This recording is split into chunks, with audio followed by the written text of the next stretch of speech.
सहस्रनामस्तोत्रम् शुक्लाम्बरधरम् विष्णुम् शशिवर्णम् चतुर्भुजम् प्रसन्नवदनं ध्यायेत् सर्वविघ्नोपशान्तये व्यासं वसिष्ठनप्तारं शक्तेः पौत्रमकल्मषम् पराशरात्मजं वन्दे सुखदातं तपोनिधिम् यस्य द्विरदभक्त्राद्याः पारिषद्याः परस्म्यतम् विघ्नं निघ्नन्ति सततम् विश्वक्सेनं तमाश्रये व्यासाय विष्णुरूपाय व्यासरूपाय विष्णवे नमो वै ब्रह्मनिधये वासिष्ठाय नमो नमः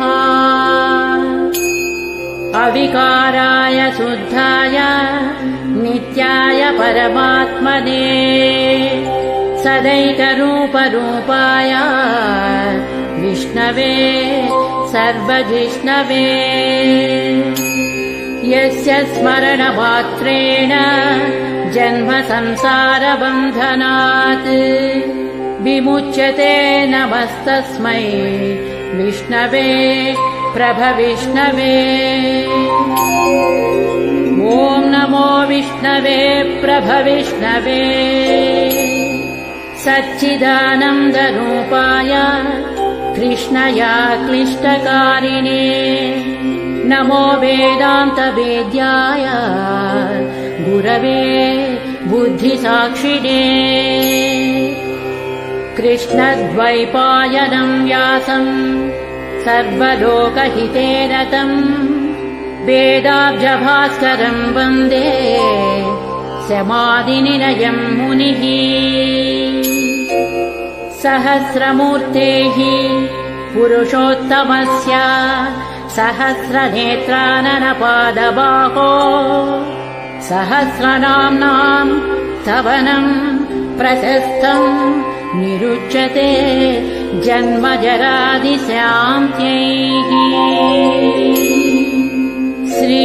श्रीवैशम्पायन उवाच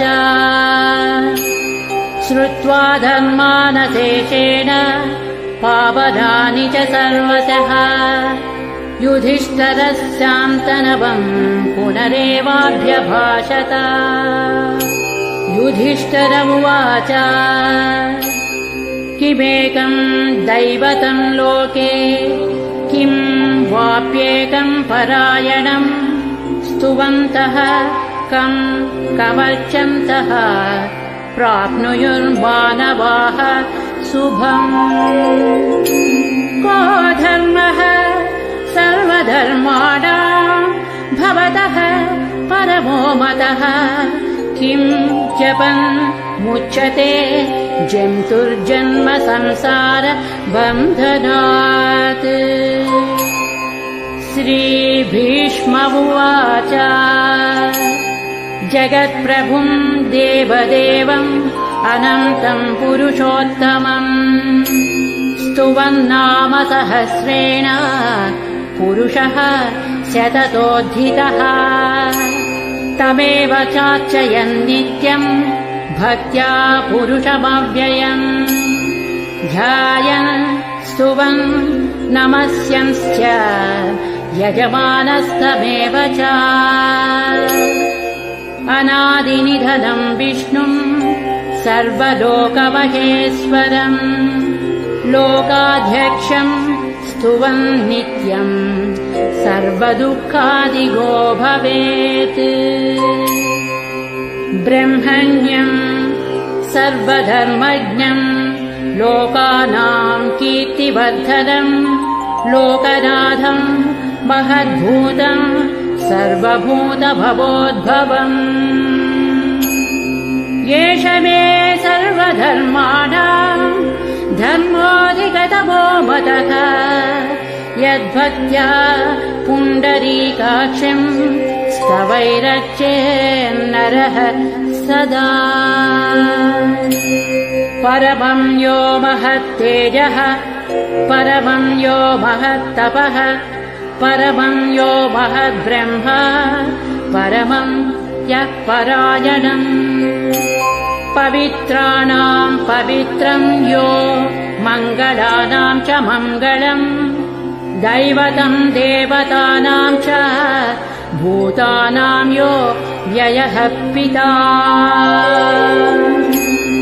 यतः सर्वाणि भूतानि भवन्त्यादियुगागमे यस्मिंश्च प्रलयं यान्ति पुनरेव युगक्षये।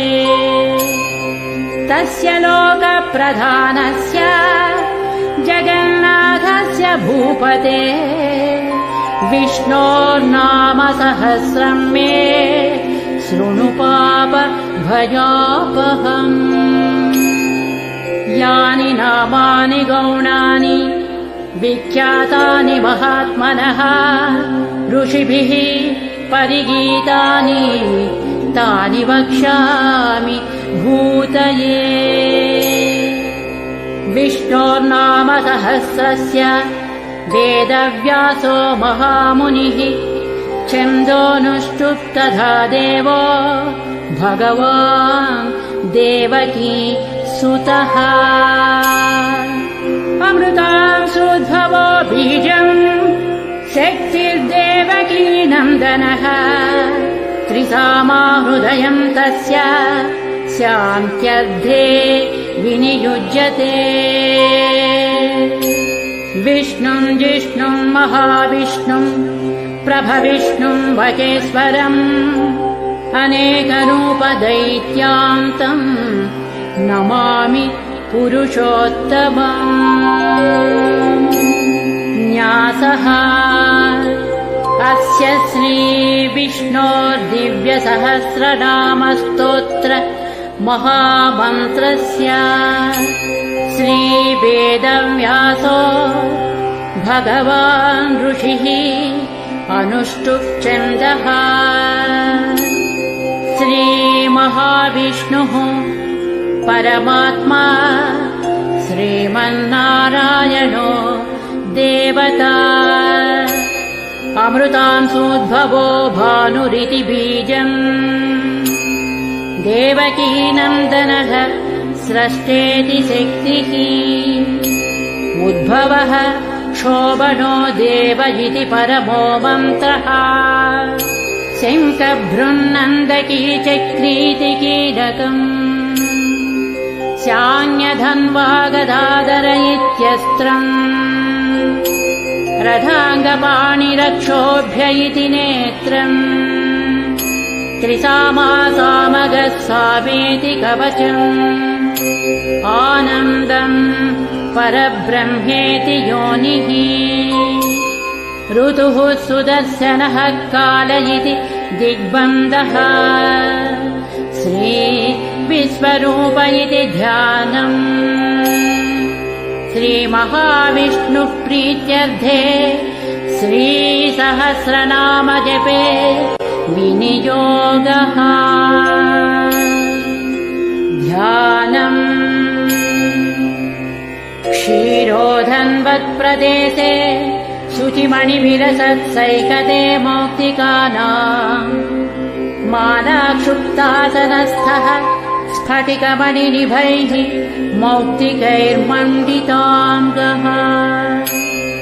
शुभ्रैरभ्रैरदभ्रैरुपरि विरचितैर्मुक्त पीयूषवर्षैः आनन्दीनः पुनीया दरिनलिन गदा शङ्खपाणिर्मुकुन्दः। भूः पादौ यस्य नाभिर्वियदसुरनिलश्चन्द्रसूर्यौ च नेत्रे कर्णावासाः शिरोज्योर्मुखमपि दहनो यस्य वास्तेयमब्धिः। अन्तःस्थं यस्य विश्वं सुरनरखगो भोगि गन्धर्वदैत्यैः चित्रं रम्यते तं त्रिभुवनवपुषं विष्णुमीशं नमामि। ॐ नमो भगवते वासुदेवाय। शान्ताकारं भुजगशयनं पद्मनाभं सुरेशं विश्वाधारं गगनसदृशं मेघवर्णं शुभाङ्गम्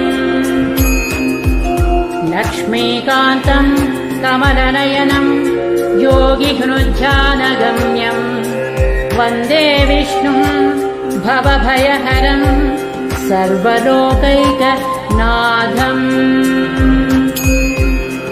मेघश्यामं पीतकौसेयवासं श्रीवत्सांसं कौस्तुभोद्भासिताङ्गं पुण्योपेतं पुण्डरीकायताक्षं विष्णुं वन्दे सर्वलोकैकनाथम्।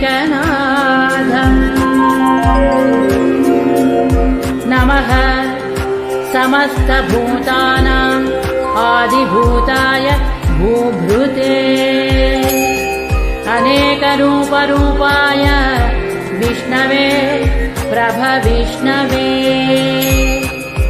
सशङ्खचक्रं सकिरीटकुण्डलं सपीतवस्त्रं सरसीरुहेक्षणं सहारवक्षस्थलशोभिकौस्तुभं नमामि विष्णुं शिरसा चतुर्भुजम्। छायायां पारिजातस्य हेमसिंहासनोपरि आसीनमम्बुधस्य ममायताक्षमलं कृतम् चन्द्राननं चतुर्बाहुं श्रीवत्साङ्कितवक्षसं रुक्मिणी सत्यभामाभ्यां सहितं कृष्णमाश्रये। इति उत्तरपीठिका समाप्तः। स्तोत्रम् हरिः ओम्। विश्वं विष्णुर्वषट्कारो भूतभव्यभवत्प्रभुः भूतकृद्भूतभृद्भावो भूतात्मा भूतभावनः भूतात्मा परमात्मा च मुक्तानां परमागतिः अव्ययः पुरुषः साक्षी क्षेत्रज्ञोऽक्षर एव च योगो योगविदां नेता प्रधानपुरुषेश्वरः नारसिंहवपुः श्रीमान् केशवः पुरुषोत्तमः सर्वः सर्वः शिवः स्थाणुर्भूतादिर्निधिरव्ययः सम्भवो भावनो भर्ता प्रभवः प्रभुरीश्वरः स्वयंभूः शम्भुरादित्यः पुष्कराक्षो महाश्वनः अनादिनिधनो धाता विधाता धातुरुत्तमः अप्रमेयो ऋषिकेशः पद्मनाभो अमरप्रभुः विश्वकर्मा मनुः स्वस्था स्थविष्टः स्थविरो ध्रुवः अग्राह्य शाश्वतः कृष्णो लोहिताक्षः प्रतर्धनः प्रभूतस्त्रिककुर्धाम पवित्रं मङ्गलं परम् ईशानः प्राणदः प्राणो ज्येष्ठः श्रेष्ठः प्रजापतिः हिरण्यगर्भो भूगर्भो माधवो मधुसूदनः ईश्वरो विक्रमी धन्वी मेधा महत्क्रमः अनुत्तमो दुरादर्शः कृतज्ञः कृतिरात्मवान् सुरेशः शरणं शर्म विश्वरेताः प्रजाभवः अहः संवत्सरो व्याळः प्रत्ययः सर्वदर्शनः अजः सर्वेश्वरः सिद्धः सिद्धिः सर्वादिरच्युतः वृषा कपिरमेयात्मा सर्वयोगविनिस्मृतः वसुर्वसुमनः सत्यः समात्मा संमितः समः अमोघः पुण्डरीकाक्षो वृषकर्मा वृषाकृतिः रुद्रो बहुशिरा बभ्रुर्विश्वयोनिः शुचिस्रवाः अमृतः शाश्वतः स्थाणुः वरारोः महातपाः सर्वगः सर्वविद्वानुर्विश्वक्सेनो जनार्दनः वेदो वेदविदव्यङ्गो वेदाङ्गो वेदवित्कविः लोकाध्यक्षः सुराध्यक्षो धर्माध्यक्षः कृताकृतः चतुरात्मा चतुर्व्यूहः चतुर्दंष्ट्रः चतुर्भुजः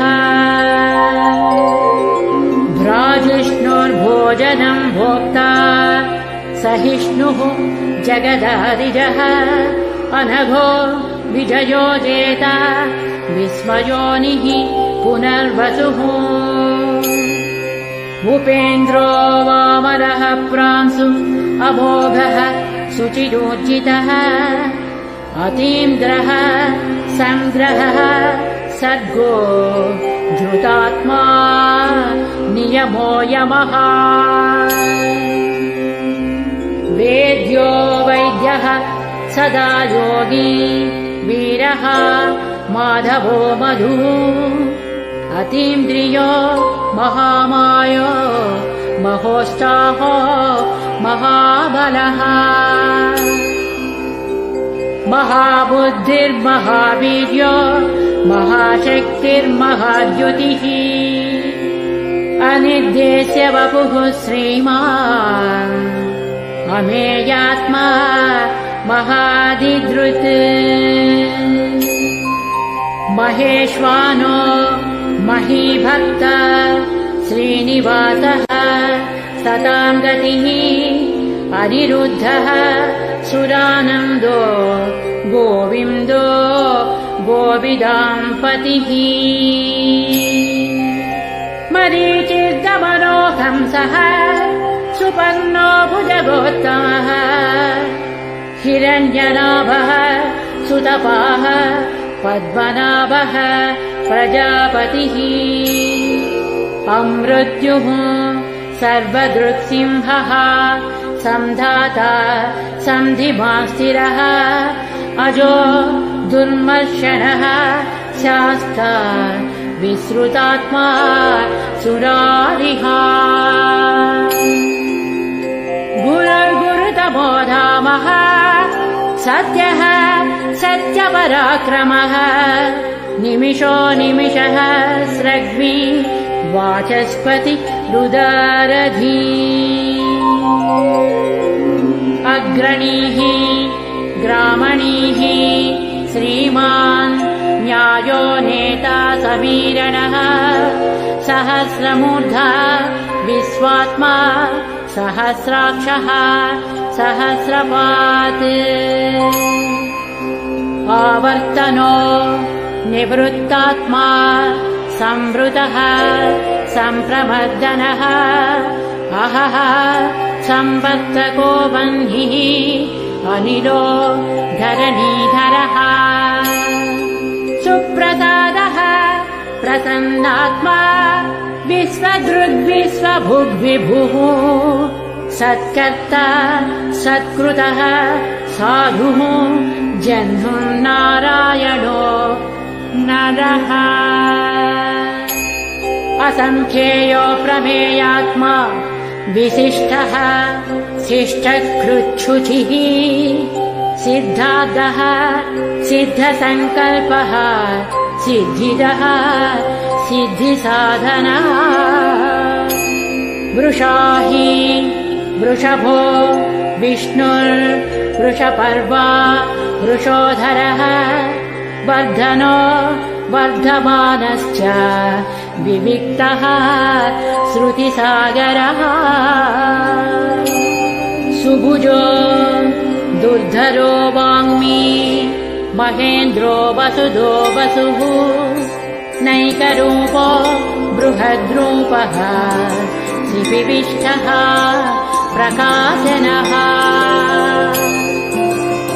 ओजस्तेजो द्युतिधरः प्रकाशात्मा प्रतापनः बुद्धः स्पष्टाक्षरो मन्त्रः चन्द्रांशुर्भास्करद्युतिः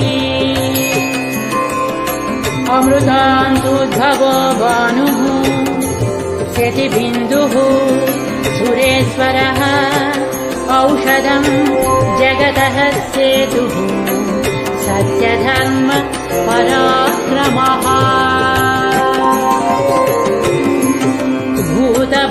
भूतभव्यभवन्नाथः पवनः पावनो नलः कामः कामकृत्कान्तः कामः कामप्रदः प्रभुः युगाधिकृद्युगावर्तो नैकमायो महातनः अदृश्यो व्यक्तरूपश्च सहस्रजित् अनन्तजित्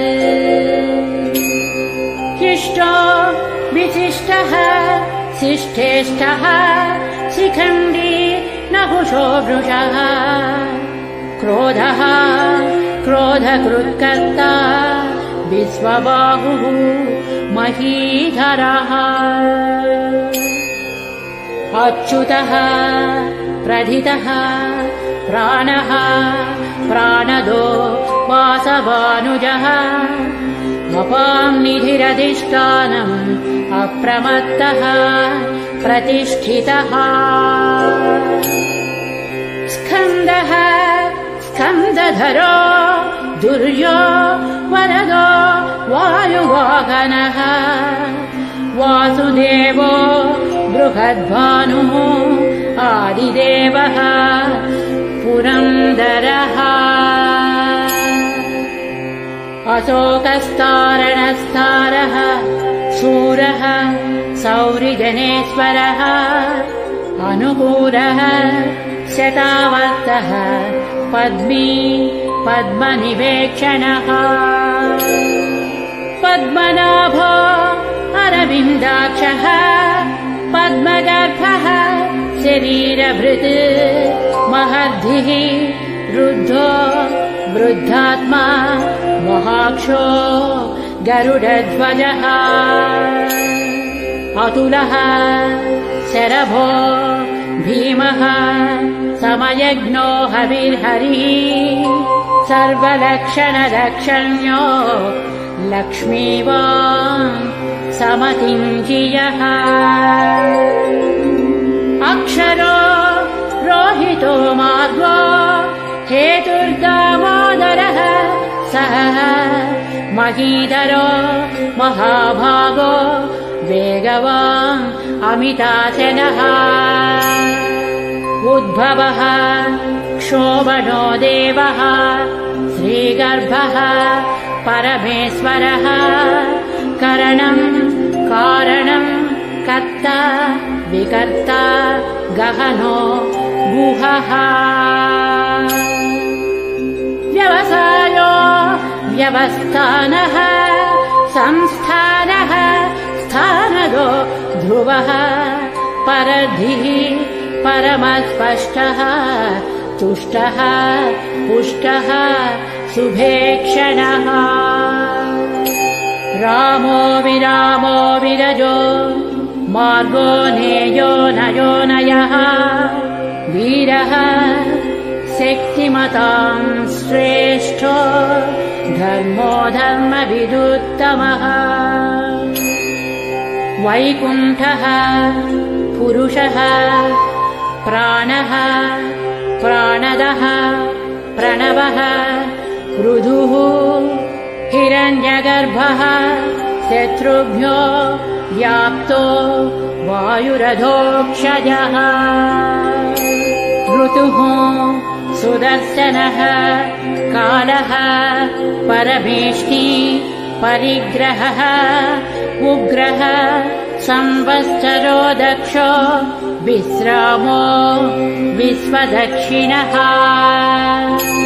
विस्तारः स्थावरः स्थाणुः प्रमाणं बीजमव्ययम् अर्धोऽनर्धो महाकोशो महाभोगो महाधनः अनिर्विण्णः स्थविष्ठो भूः धर्मयूपो महामकः नक्षत्रनेमि नक्षत्री क्षमः क्षामः समीहनः यज्ञयुज्यो महेज्यस्य क्रतुः सत्रं सतां गतिः सर्वदर्शी विमुक्तात्मा सर्वज्ञो ज्ञानमुत्तमम् सुव्रतः सुमुखः सूक्ष्मः सुभाषः सुखदः सुहृत् मनोहरो जितक्रोधो वीरबाहुर्विदारणः स्वापनः स्ववसो व्यापी नैकात्मा नैककर्मकृत् वश्चरो वश्ची रत्नगर्भो धनेश्वरः धर्मकृद्धर्मी सदसक्षरमक्षरम् अविज्ञाता सहस्रांशुः विधाता कृतलक्षणः गभस्तिनेमिः सत्त्वस्थः सिंहो भूतमहेश्वरः आदिदेवो महादेवो देवेशो देवभृद्गुरुः उत्तरो गोपतिर्गोप्ता ज्ञानगम्यः पुरातनः शरीरभूतभृद्भोक्ता कपीन्द्रो भूरिदक्षिणः सोमपोऽमृतपः सोमः पुरुषोत्तमः विनयो जयः सत्यसन्धो दाशार्हः सात्वतां पतिः जीवो विनयिता साक्षी मुकुन्दोमितविक्रमः अम्बोनिधिः अनन्तात्मा महोदधिशयोऽन्तकः अजो महार्हः स्वाभाव्यो जितामित्रः प्रमोदनः आनन्दो नन्दनो नन्दः सत्यधर्म त्रिविक्रमः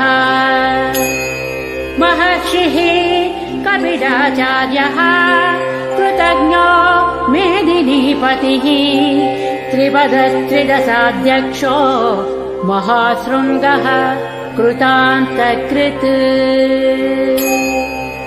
महावराहो गोविन्दः सुषेणः कनकाङ्गदी गुह्यो गभीरो गहनो गुप्तश्चक्रगदाधरः वेदाः स्वाङ्गोदितः कृष्णो दृढः सङ्कर्षणोच्युतः वरुणो वारुणो वृक्षः पुष्कराक्षो महामनाः भगवान् खगः नन्दी वनमाली हलायुधः आदित्यो ज्योतिरादित्यः सहिष्णुः गतिसत्तमः सुधन्वा खण्डपरशुः दारुणो द्रविणप्रदः दिवक्स्पृक्सर्वदृग्व्यासो वाचस्पतिरयोनिजः त्रिसामा सामगः साम निर्वाणम् भेषजम् विशक् सन्न्यासकृच्छमः शान्तो निष्ठा शान्तिः परायणम् शुभाङ्गः शान्तिदः स्रष्टा कुमुदः कुवलेशयः गोहितो गोपतिर्गोप्ता वृषभाक्षो वृषप्रियः अनिवर्ती निवृत्तात्मा संक्षेप्ता क्षेमकृच्छिवः श्रीवत्सवक्षाः श्रीवासः श्रीपतिः श्रीमताम्बरः श्रीदः श्रीसः श्रीनिवासः श्रीनिधिः श्रीविभावनः श्रीधरः श्रीकरः श्रेयः श्रीमान् लोकत्रयाश्रयः स्वक्षः स्वङ्गः शतानन्दो नन्दिज्योतिर्गणेश्वरः विजितात्मा विधेयात्मा सत्कीर्तिर्छिन्न संशयः उदीर्णः सर्वतश्चक्षुः अनीशः शाश्वतस्थिरः भूषयो भूषणो भूति विशोकः शोकनाशनः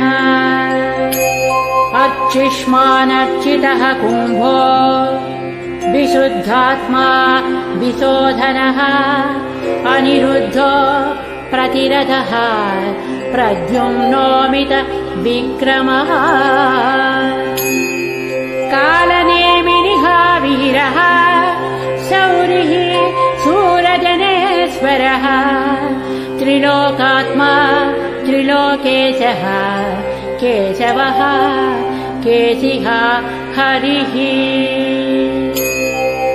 कामदेवः कामपालः कामी कान्तः कृतागमः अनिर्देश्य वपुः विष्णुः वीरोऽनन्तो धनञ्जयः ब्रह्मण्यो ब्रह्मकृद्ब्रह्मा ब्रह्म ब्रह्म विवर्धनः ब्रह्मवित् ब्राह्मणो ब्रह्मी ब्रह्मज्ञो ब्राह्मणप्रियः महाक्रमो महाकर्मा महातेजा महोरगः महाक्रतुः महायज्वा महायज्ञो महाहविः स्तव्यः स्तवप्रियः स्तोत्रम् स्तुतिः स्तोतारणप्रियः पूर्णः पूरयिता पुण्यः पुण्यकीर्तिरनामयः मनोजवस्थितकरो वसुरेता वसुप्रदः वसुप्रदो वासुदेवो वसुर्वसुमना हविः सद्गतिः सत्कृतिः सत्ता सद्भूतिः सत्परायणः शूरसेनो यदुश्रेष्ठः सन्निवासः सुयामुनः भूतावासो वासुदेवः सर्वासु निलयो नरः दर्पः दर्पदो दृप्तो दुर्धरोधा पराजितः विश्वमूर्तिः महामूर्तिः दीप्तमूर्तिरमूर्तिमान् अनेकमूर्तिरव्यक्तः शतमूर्तिः शताननः एकोनैकः स्तवः कः किं यत्तत्पदमनुत्तमम् लोकबन्धुर्लोकनाथो माधवो भक्तवत्सलः सुवर्णवर्णो हेमाम्बो वराङ्गश्चन्दनाङ्गदी वीरः विषयः शून्यो घृतासीरचलश्चलः अमानीमानदो मान्यो लोकस्वामी त्रिलोकधृक् सुमेधा मेधजो धन्यः सत्यमेधा धराधरः तेजो वृषो द्युतिधरः सर्वशस्त्रभृताम्बरः प्रग्रहो निग्रहो व्यग्रो नैकशृङ्गो गदाग्रजः चतुर्मूर्तिः चतुर्बाहुः चतुर्व्यूहश्चतुर्गतिः चतुरात्मा चतुर्भावः चतुर्वेदविदेकपात् समावर्तो निवृत्तात्मा दुर्जयो दुरतिक्रमः दुर्लभो दुर्गमो दुर्गो दुरावासो दुरारिः शुभाङ्गो लोकसारङ्गः स्तुतन्तुस्तन्तुवर्धनः इन्द्रकर्मा महाकर्मा कृतकर्मा कृतागमः बुद्भवः सुन्दरः सुन्दो रत्ननाभः सुलोचनः अर्को वाजसनः शृङ्गी जयन्तः सर्वविजयी सुवर्णबिन्दुरक्षोभ्यः सर्ववागीश्वरेश्वरः महाह्रदो महाकर्तो महाभूतो महानिधिः कुमुदः कुन्दरः कुन्दः पर्जन्यः पावनोऽनिलः अमृतांसोऽमृतवपुः सर्वज्ञः सर्वतो मुखः सुलभः सुव्रतः सिद्धः शत्रुजित्शत्रुतापनः न्यग्रोधोदुम्बरो अश्वत्थः चाणूरान्द्र निषूदनः सहस्रार्चिः सप्तजिह्वाः सप्तैधाः सप्तवाहनः अमूर्तिरनघोचिन्त्यो भयकृद्भयनाशनः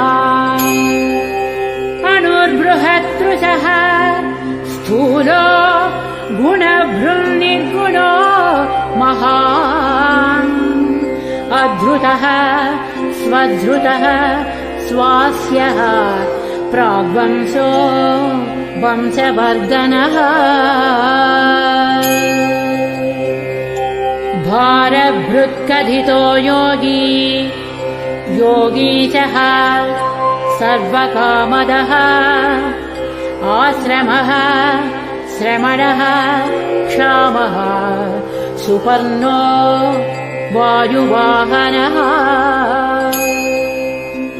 धनुर्धरो धनुर्वेदो दण्डो दमयिता दमः अपराजितः सर्वसहो नियन्ता नियमो यमः सत्यवान् सात्विकः सत्यः सत्यधर्मपरायणः अभिप्रायः प्रियाधोषः प्रियकृत् प्रीतिवर्धनः विहाय च गतिर्ज्योतिः सुरुचिर्हुतभुग्विभुः रविर्विलोचनः सूर्यः सविता रविलोचनः अनन्तो हुतभुग्भोक्ता सुखदो नैकदोऽग्रजः अनिर्भिन्नः सदामर्षि लोकाधिष्ठानमद्भुतः सनः सनातनतमः कपिलः कपिलव्ययः स्वस्तिदः स्वस्तिकृत् स्वस्ति स्वस्तिभुक् स्वस्ति दक्षिणः अरौद्रः कुण्डलीचक्रे विक्रमोचितशासनः शब्दादिगः शब्दसः शिशिरः शर्वरीकरः अक्रूरः पेशलो दक्षो दक्षिणः क्षमिणाम्बरः विद्वत्तमो वीतभयः पुण्यश्रवणकीर्तना उत्तारणो दुष्कृतिः पुण्यो दुःस्वप्ननाशनः वीरः रक्षणः सन्तो जीवनः पर्यवस्थितः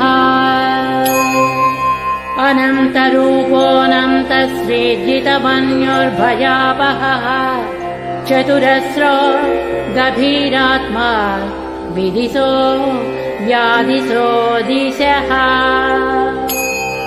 अनादिर्भूर्भुवो लक्ष्मीः सुवीरो रुचिराङ्गदः जननो जनजन्मादिर् भीमो भीमपराक्रमः आधारनिलयो धाता पुष्पहासः प्रजागरः ऊर्ध्वगः सत्पथाचारः प्राणदः प्रणवः फणः प्रमाणं प्राणनिलयः प्राणभृत् प्राणजीवनः तत्त्वं तत्त्वविदेकात्मा जन्म मृत्युजरातिगः भूर्भुवः स्वस्तरुस्तारः सविता प्रपितामहः यज्ञो यज्ञपतिर्यज्वा यज्ञाङ्गो यज्ञवाहनः यज्ञभृत् यज्ञकृत् यज्ञी यज्ञभुक् यज्ञसाधनः यज्ञान्तकृत् यज्ञगुह्य मन्नमन्नाद एव च आत्मयोनिः स्वयं जातो वैखानः सामगायनः देवकीनन्दनः स्रष्टा क्षितीशः पापनाशनः शङ्खभृङ्नन्दकी चक्री शाङ्गधन्वा गदाधरः रथाङ्गपाणिरक्षोभ्यः सर्वप्रहरणायुधः श्रीसर्वप्रहरणायुध ॐ नमः इति वनमाली गदी सारङ्गी शङ्खी चक्री च नन्दकी श्रीमान् नारायणो विष्णुः वासुदेवोऽभिरक्षतु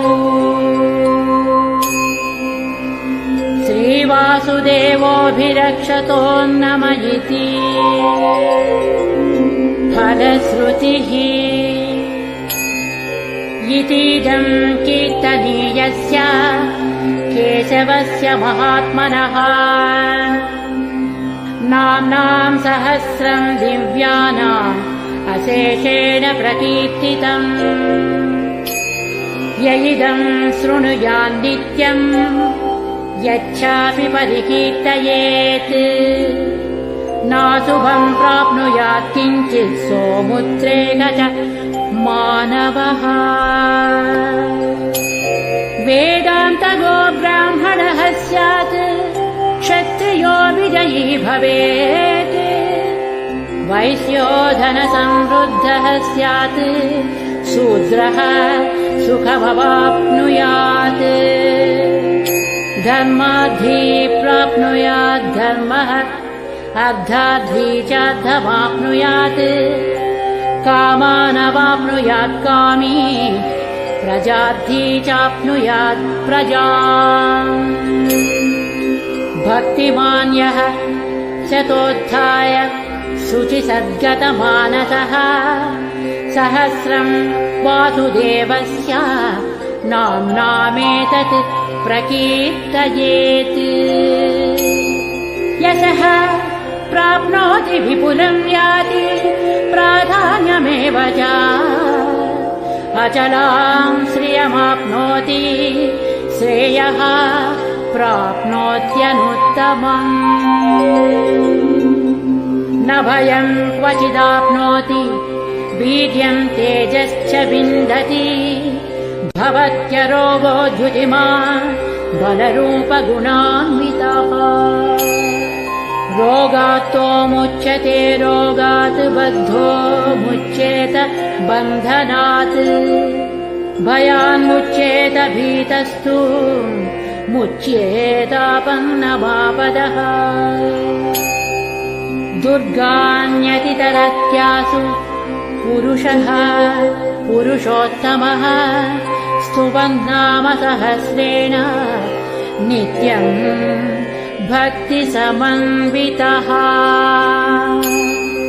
वासुदेवाश्रयो मर्त्यो वासुदेवपरायणः सर्वपापविशुद्धात्मा याति ब्रह्म सनातनम् न वासुदेवभक्तानाम् अशुभम् विद्यते क्वचित् जन्म मृत्युजरा व्याधिभयम् नैवोपजायते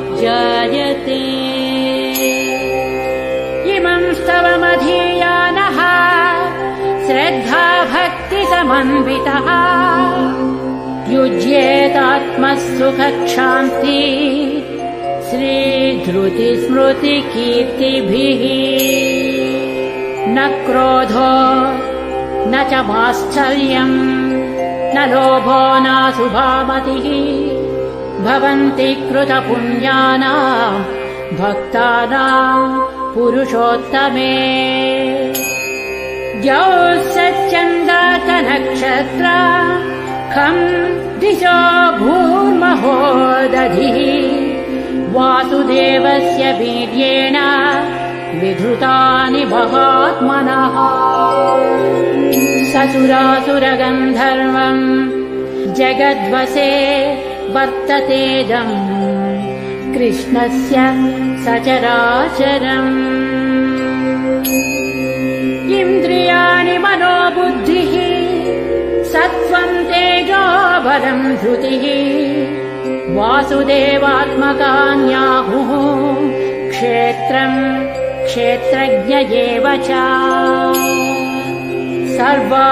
सर्वागमानामाचारः प्रथमम् परिकल्पते आचारप्रभवो धर्मो धर्मस्य प्रभुरच्युतः ऋषयः पितरो देवा महाभूतानि धातवः जङ्गमाजङ्गमम् चेदम् जगन्नारायणोद्भवम् योगो ज्ञानम् तथा साङ्ख्यम् विद्याः शिल्पादिकर्म च वेदाः शास्त्राणि विज्ञानमेतत् सर्वम् जनार्दनात् एको विष्णुर्महद्भूतम् पृथग्भूतान्यनेकशः त्रीन् लोकान् व्याप्य भूतात्मा भुङ्क्ते विश्वभुगव्ययः। इमं स्तवं भगवतो विष्णोर्व्यासेन कीर्तितम् पठेद्य इच्छेत् पुरुषः श्रेयः प्राप्तुं सुखानि च। विश्वेश्वरमजं देवं जगतः प्रभुमव्ययम् भजन्ति ये पुष्कराक्षं न ते यान्ति पराभवम्। न ते यान्ति पराभवो नम इति। अर्जुनोवाच पद्मपत्रविशालाक्ष पद्मनाभसुरोत्तमा भक्तानामनुरक्तानां त्राता भव जनार्दन। श्रीभगवानुवाच यो मां नाम सहस्रेण स्तोतुमिच्छति पाण्डव सोऽहमेकेन श्लोकेन स्तुत एव न संशयः। स्तुत एव न संशयः। ॐ नम इति। व्यास उवाच वासनाद्वासुदेवस्य वासितं भुवनत्रयम् सर्वभूतनिवासोऽसि वासुदेव नमोऽस्तु ते। श्रीवासुदेव नमोऽस्तु ते। ॐ नम इति। पार्वत्युवाच केनोपायेन लघुना विष्णोर्नाम सहस्रकम् पठ्यते पण्डितैर्नित्यम् श्रोतुमिच्छाम्यहम् प्रभो। ईश्वर उवाच श्रीराम राम रामेति रमे रामे मनोरमे सहस्रनाम तत्तुल्यम् राम नाम वरानने। श्रीराम नाम वरानन। ॐ नम इति। ब्रह्मोवाच नमोऽस्त्वनन्ताय सहस्रमूर्तये सहस्रपादाक्षि शिरोरुबाहवे सहस्रनाम्ने पुरुषाय शाश्वते सहस्रकोटि युगधारिणे नमः। सहस्रकोटि युगधारिण। ॐ नम इति। संजय उवाच यत्र योगीश्वरः कृष्णो यत्र पार्थो धनुर्धरः तत्र श्रीविजयो भूति ध्रुवा नीतिर्मतिर्मम। श्रीभगवानुवाच अनन्याश्चिन्तयन्तो माम् ये जनाः पर्युपासते तेषां नित्याभियुक्तानां योगक्षेमं वहाम्यहम्। परित्राणाय साधूनां विनाशाय च दुष्कृताम् धर्मसंस्थापनार्थाय सम्भवामि युगे युगे। आर्ता विषण्णाः शिथिलाश्च भीता घोरेषु च व्याधिषु वर्तमानाः संकीर्त्य नारायण शब्दमात्रम् विमुक्तदुःखा सुखिनो भवन्तु। कायेन वाचा मनसेन्द्रियर्वा बुद्ध्यात्मना वा प्रकृते स्वभावात् करोमि यद्यत् सकलं परस्मै नारायणायेति समर्पयामि। ॐ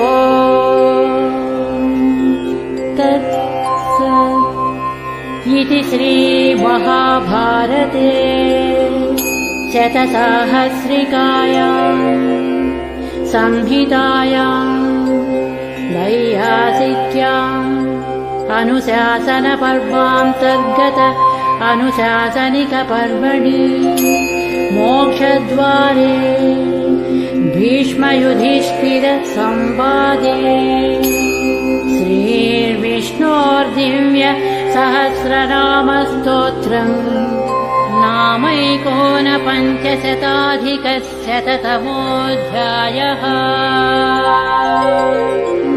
इति श्री विष्णुसहस्रनामस्तोत्रम् समाप्तम्।